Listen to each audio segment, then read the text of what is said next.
जय गुरुदेव। हम लोग जीवन में और अधिक पाना चाहते हैं, लेकिन तृप्ति हमें थोड़े से ही मिलती है। वो कैसे? आज की नॉलेज शीट में हम यही देखेंगे। मेरा नाम सोनाली मित्तल है।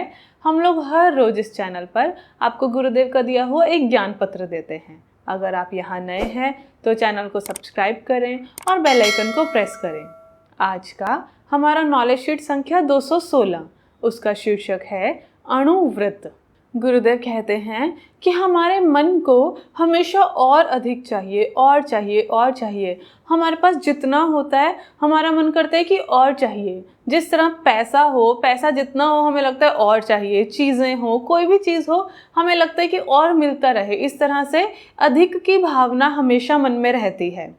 और जितना ज़्यादा हमें और की लालसा होती है उतना ही ज़्यादा हमें दुख होता है, और जितना ज़्यादा हमें दुख होता है उतना ही ज़्यादा हम जड़ता में चले जाते हैं। पर गुरुदेव कहते हैं कि जो हमारी आत्मा है वो सूक्ष्म है, एकदम सटल है, और हमारे जो दुख हैं, हम जिस सांसारिकता में रहते हैं वो बहुत ज़्यादा स्थूल है।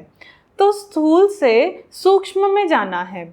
अब सूक्ष्म में जाने के लिए हमें सबसे ज़्यादा जो सूक्ष्म है, सूक्ष्मतम है, जो अणु है, उस पर से गुजरना होगा। जिस तरह से जब बड़े से छोटे में जाते हैं तो सबसे छोटे से गुजरना होता है, उसी तरह से जो सबसे सूक्ष्म है अणु, उस पर से गुजर के ही हम आत्मा तक पहुंच सकते हैं। किसी भी तरीके का जब द्वेष है, ईर्ष्या है, घृणा है या आकर्षण है, इस तरीके की जो भी भावनाएं हैं, उनसे निकलने के लिए हमें अणु तक जाना होगा।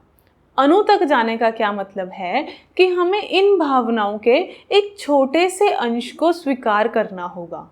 जो चीज़ तुम्हें पसंद नहीं है उसको स्वीकार करना बहुत मुश्किल हो जाता है, लेकिन उसका एक छोटा सा अंश तो हम स्वीकार कर ही सकते हैं। कोई इंसान जैसे हमें पसंद ना हो उसे स्वीकार करना बहुत मुश्किल है, लेकिन एक छोटा सा पार्ट, उसकी एक आदत को तो हम स्वीकार कर ही सकते हैं।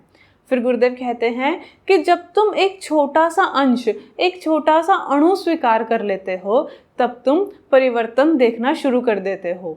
और इसे तुम ध्यान अवस्था में, जब गहरे ध्यान में होते हो, तभी स्वीकार कर सकते हो। मान लो तुम किसी व्यक्ति से बहुत प्रेम करते हो।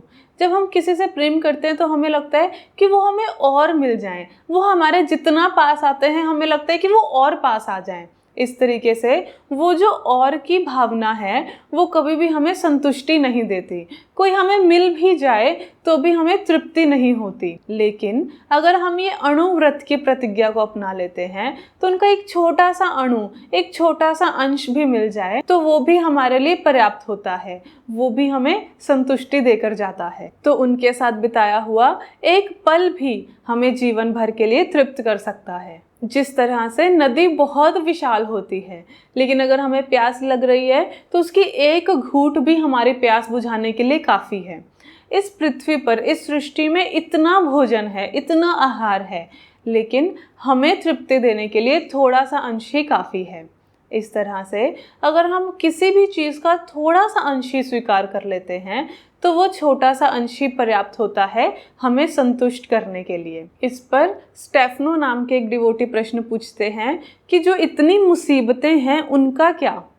तो गुरुदेव कहते हैं कि जीवन में बहुत सारी मुसीबतें हैं, लेकिन तुम उनका एक छोटा सा अंश ले सकते हो। फिर गुरुदेव एक होमवर्क देते हैं। वो कहते हैं कि आज रात को जब तुम सोने के लिए जाओ तो तुम दिव्यता का एक छोटा सा अंश लेकर जाओ अपने साथ और उस संतुष्टि के साथ सो जाओ। ऐसे सो जैसे तुम ईश्वर के चरणों में कृपा की चादर ओढ़कर सो रहे हो। इसलिए तृप्ति हमेशा सूक्ष्मता से आती है, हमेशा थोड़े से आती है। और अधिक इसकी भावना से हमें कभी भी तृप्ति नहीं मिल सकती। तो किसी ने प्रश्न पूछा कि दान क्या है? तो गुरुदेव कहते हैं कि छोटा सा अंश तुम ले लो और बाकी जो भी हो वो सारा का सारा दान कर दो। इस ज्ञान पत्र को हमारे साथ देखने के लिए बहुत बहुत धन्यवाद। वीडियो को ज़रूर से लाइक करें। रोज़ ऐसे ज्ञान पत्र सुनना चाहते हैं तो चैनल को सब्सक्राइब करें और जितना हो सके इस ज्ञान को अपने मित्रों और परिवारजनों के साथ फैलाएं।